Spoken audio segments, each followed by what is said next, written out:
ప్రజాపాలన ప్రగతి ప్రణాళికపై హుస్నాబాద్ మండల కేంద్రంలో సర్పంచ్లు పంచాయతీ సెక్రటరీలు అధికారులతో మంత్రి పొన్నం ప్రభాకర్ సమీక్ష సమావేశం నిర్వహించారు. సమావేశంలో జిల్లా కలెక్టర్ హైమావతి ఇతర అధికారులు పాల్గొన్నారు. హుస్నాబాద్ మండలంలో ప్రజాపాలన ప్రగతి ప్రణాళికలో 99 రోజుల కార్యాచరణ అమలు తదితర అంశాలపై చర్చ జరిగింది. పీఎం సూర్యఘర్ ముఫ్త్ బిజ్లీ యోజన పథకానికి సంబంధించిన ప్రచార వాహనాన్ని ప్రారంభించారు. అనంతరం మంత్రి పొన్నం ప్రభాకర్ మాట్లాడుతూ ప్రజాపాలన ప్రభుత్వ ప్రణాళికలో భాగంగా 99 రోజుల పాటు కార్యక్రమాలు విజయవంతంగా నిర్వహించాలన్నారు. గ్రామ స్థాయి, మండల, నియోజకవర్గ, జిల్లా, రాష్ట్ర స్థాయిలో ఈ కార్యక్రమాలు 5 దశల్లో జరుగుతాయన్నారు. 10 థీమ్స్ తో 5 అంశాలకు అత్యంత ప్రాధాన్యత ఇస్తుందన్నారు. 99 రోజుల ప్రజాపాలన ప్రగతి ప్రణాళికలో ఏ గ్రామంలో కూడా వేసవి కాలంలో తాగునీటి సమస్య ఇబ్బందులు లేకుండా శాశ్వత పరిష్కారం చేయాలన్నారు. మంజూరైన ఇందిరమ్మ ఇళ్లలో 99 రోజుల్లో గృహ ప్రవేశాలు పూర్తి చేయాలన్నారు. ప్రభుత్వ ఆదేశాల మేరకు ఇక్కడ మెడికల్ కాలేజీకి దత్తత ఇచ్చి మెడికల్ క్యాంపులు నిర్వహించడం జరుగుతుందన్నారు.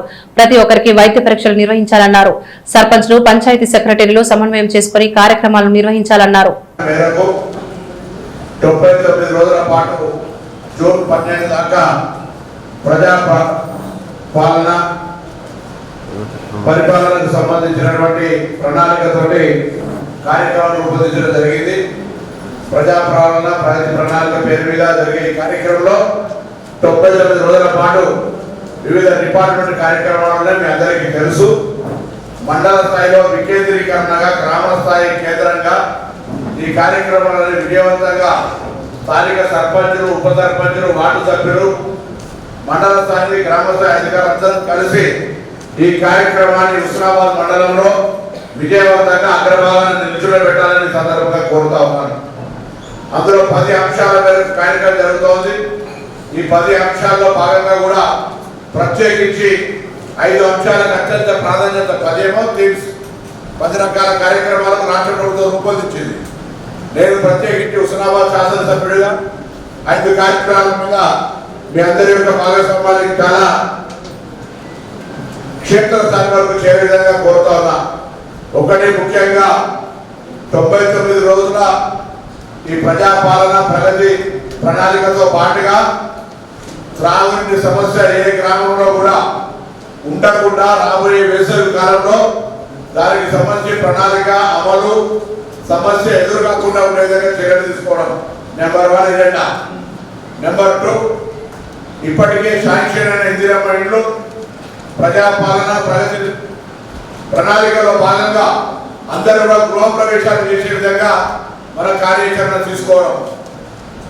3వది, హెల్త్కు సంబంధించి ఇక్కడ సురభి మెడికల్ కాలేజీని ఇటు మండలానికి, పట్టణానికి సంబంధించి ప్రభుత్వ ఆదేశాల మేరకు మెడికల్ క్యాంపు నిర్వహించే విధంగా నిర్ణయం తీసుకోవడం జరిగింది. కాబట్టి ప్రతి గ్రామంలో ప్రైమరీ హెల్త్ సెంటర్ పరిధిలో అన్ని గ్రామాల్లో ప్రజలందరి యొక్క ఆరోగ్య పరీక్షలు చేయడము, వాళ్ళకి ఏమైనా చికిత్స జరగాలంటే ఆ ఆసుపత్రికి తీసుకెళ్లి వారు ఉచితంగా చికిత్స చేసే విధంగా మన మెడికల్ క్యాంపుల నిర్వహణ, వాటి యొక్క విధి విధానాలు, ప్రజల ఆరోగ్యం అనేటువంటిది 3వ అంశం.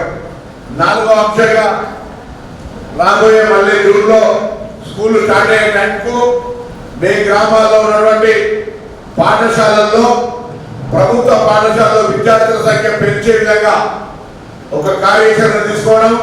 అందుకు సంబంధించి డిఓ గారు, మీరు, హెడ్ మాస్టర్లు, ఎంఈఓ గారు అందరూ సమన్వయంగా గ్రామాల్లో ప్రభుత్వ పాఠశాల విద్యార్థుల సంఖ్య పెంచడం.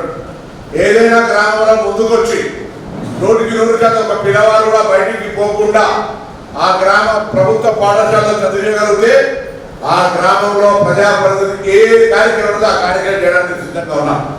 అభివృద్ధి విషయంలో మీరు ఆ పాఠశాల అప్డేట్స్, దాని రూపురేఖలు మార్చి అధ్యాపకులందరినీ సక్రమంగా పనిచేసే విధంగా మోటివేషన్ చేసి, పిల్లల తల్లిదండ్రులను కన్విన్స్ చేసి ఆ పాఠశాల యొక్క సంఖ్యను పెంచినట్టయితే వాళ్ళకి అన్ని రకాల గ్రామ అభివృద్ధికి పూర్తిగా సహకరిస్తారు. 1 త్రాగునీరు, 2 వైద్యము, 3 ఇందిరమ్మ ఇల్లు, 4 పిల్లల బడికి సంబంధించి, ఇది కాక మరి 99 రోజులకు సంబంధించినటువంటి ప్రణాళిక కార్యక్రమం కూడా. ఈ 99 రోజుల ప్రణాళిక అనేటువంటి దానికి సంబంధించి 10 అంశాల్లో అందరూ కూడా ఆరోగ్యంగా జీవించాలంటే పరిసరాల పరిశుభ్రత, అందుకు సంబంధించినటువంటి కార్యాలయాల్లో పెండింగ్ ఫైళ్లు ఇతరత్ర అనేటువంటి అంశాలు.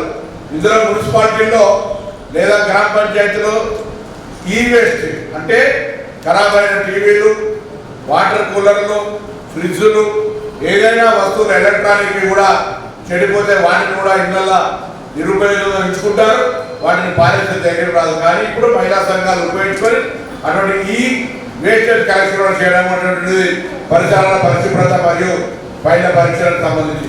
ఆరోగ్య ఉద్యమం చెప్పినట్టుగా ఆరోగ్యం మహాభాగ్యం, ఆరోగ్యం ఉంటే అన్ని ఉన్నట్టుగా అనుకునే సందర్భంలో మనం 99 రోజుల్లో అటు మెడికల్ క్యాంపు నిర్వహించడానికి ఒక కాలేజీని ప్రభుత్వ ఆదేశాల డైరెక్టర్ మెడికల్ అండ్ హెల్త్ నుంచి జీవో ఇప్పించినాం.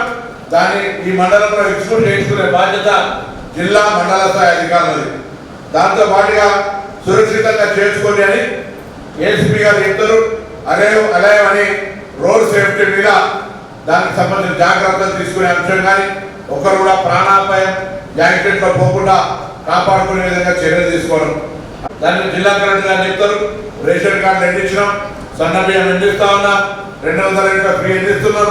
పిల్లలకు మరి ఏ విధంగా వారికి సంబంధించినటువంటి మెనూ కార్డ్స్ ఛార్జెస్ ఇచ్చినాం. ఇంకా ఏమేమి ఎస్సీ ఎస్టీ బీసీ మైనారిటీల సంక్షేమం కొరకు జరుగుతున్నాయో మాట్లాడుకుందాం.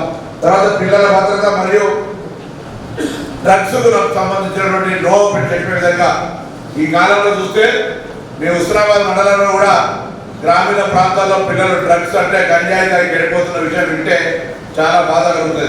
ఇది నివారించాలని దయచేసి సర్పంచులు అందరూ సహకరించాలి, ఉప సర్పంచులు సహకరించాలి, గ్రామ కార్యదర్శులు కానీ గ్రామ పరిపాలన అధికారులు ముఖ్యంగా పోలీస్ శాఖ ఇటువంటి రవాణా చేసే వాళ్ళని కఠిన చర్యలు తీసుకొని ఈగల్ ఫోర్స్ ఏదైతే మీరు స్టేట్ లెవెల్ కాన్స్టిట్యూట్ చేసుకున్నారో దాని ప్రకారంగా మండలంలో ఎక్కడ కూడా గంజాయి మారక ద్రవ్యాల క్రయ విక్రయాలు లేకుండా తగిన చర్యలు తీసుకోవాలని సందర్భంగా నేను కోరుతా ఉన్నా.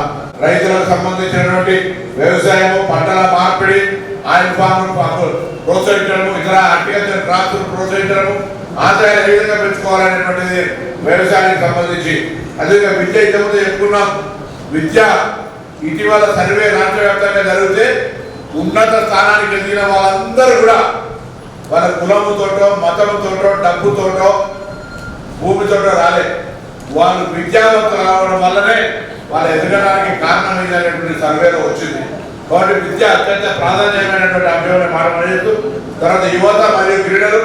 నేను హుస్నాబాద్ మండలంలో ప్రతి గ్రామానికి ఒక క్రికెట్ కిట్ ఇచ్చినాం. ఇంకా రాబోయే కాలంలో ఆట వస్తువులను అనేకంగా ఇచ్చే ప్రయత్నం చేస్తాం. స్టేడియం కూడా ఇంకా అభివృద్ధి చేస్తా ఉన్నాం. కాబట్టి క్రీడలు మరియు వారికి సంబంధించిన అంశం మీద కూడా కొంత ప్రాధాన్యత ఇవ్వాల్సి. మహిళలకైతే ఉచిత బస్సు, ఇంధన క్యాంటీన్లు, వడ్డీ లేని రుణాలు, మహిళలకు బస్సులు ఓనర్షిప్, వాళ్ళ సాధికారికత కొరకు అనేక కార్యక్రమాలు జరుగుతూ ఉన్నాయి. ఆ మహిళల చైతన్యం కూడా చాలా ముఖ్యమైన మాట మనం చెప్తాను. దాని తర్వాత పర్యావరణం. మనం పర్యావరణానికి సంబంధించి ప్లాస్టిక్ నిషేధించుకోవడం లేదా వర్షాకాలంలో ప్లాంటేషన్ చేసుకోవడం. ఆరోగ్యం ఉండాలంటే పర్యావరణానికి సంబంధించినటువంటి ఇంపార్టెంట్ ఇష్యూ. అందుకే మనం మన నియోజకవర్గం రాష్ట్రంలోనే మొదటిసారిగా ప్రతి మహిళా సంఘం ద్వారా స్టీల్ బ్యాంక్ ఇచ్చుకున్నాం. వాటిని అక్కడక్కడ సరిగా వాడతలేరు. నేను గ్రామ సర్పంచులను కోరుతా ఉన్నా, మహిళా సంఘాలు యజమానులుగా వాళ్ళకే ఇచ్చి 13 రకాల వస్తువులు, 300 ప్లేట్లు లేదా పెద్ద సంఘం అయితే 400, అంతకంటే పెద్ద సంఘం అయితే 500 కిట్టు చొప్పున 13 రకాల వస్తువులు చెప్తలు పెట్టుకుంటే సాంబార్ బకెట్, అన్నం పగోని దాకా అన్ని కూడా మనం ఇచ్చినాం. అవి వాడాలి. ఇంకా ప్లాస్టిక్ వాడే ప్రయత్నం చేస్తారు. ప్లాస్టిక్ మనం ఎప్పుడు కానీ సమాజంలో మంచిని నేర్పడానికి సామధాన భేద దండ ముందుగా సామరస్యంగా చెప్తున్నాం. అందుకు సంబంధించి ప్లేట్లు ఇచ్చినాం. ఇది వాడితే మంచిదని చెప్తున్నాం. వినకపోతే కొంత తప్పకుండా దండోపాయంగా కొంత పెనాల్టీ వేస్తే వాళ్ళు కొంత అది వాడకం అలవాటు అవుతుంది. వాళ్ళ ఆరోగ్యం కొరకే నాకు దాని మీద పెనాల్టీని అనే అంశం కాదు. 540 హోటళ్ళలో స్టేట్ క్లాస్ ఇచ్చినాం. అవి కూడా వాడకపోతే పొరపాటు అవుతుంది. కాబట్టి మీరు మీ గ్రామాల్లో అవి వాడిపోయాలని చెప్పి సందర్భంగా కోరుతూ మిగతా కార్యక్రమం అంతా జిల్లా కలెక్టర్ గారు నడుపుతారు. సర్పంచ్ గారు మీ అభిప్రాయం చెప్పండి. గ్రామ పరిపాలనా అధికారులు కానీ, విలేజ్ కార్యదర్శులు కానీ, మండల స్థాయి అధికారులు కూడా చెప్పండి. ముఖ్యంగా ఇప్పుడు రాబోయే వేసవి కాలంలో త్రాగునీటి సమస్య, వైద్యము, ఇందిరమ్మ ఇంట్లో, దాని తదుపరి ఎడ్యుకేషన్ సంబంధించి, తర్వాత 99 రోజుల ప్రణాళిక, ఇవి ప్రత్యేకమైన ఎజెండాగా ముందుకు పోదాం. మిగతా అంశాలన్నీ ఎప్పటికప్పుడు నన్ను మీరు కలవచ్చు, నేను మిమ్మల్ని కలుస్తా. అందరం కలిసి మండలంలో మీరంతా గెలిచినందుకు ఒక మంచి 5 ఏళ్ళ మీ టెన్యూర్ బాగైందని చెప్పుకునే విధంగా నేను సహకరిస్తా. మీరంతా కష్టపడమని సందర్భంగా నేను మిమ్మల్ని కోరుతూ కార్యక్రమం నడపాల్సిందిగా జిల్లా కలెక్టర్ కోరుతాను.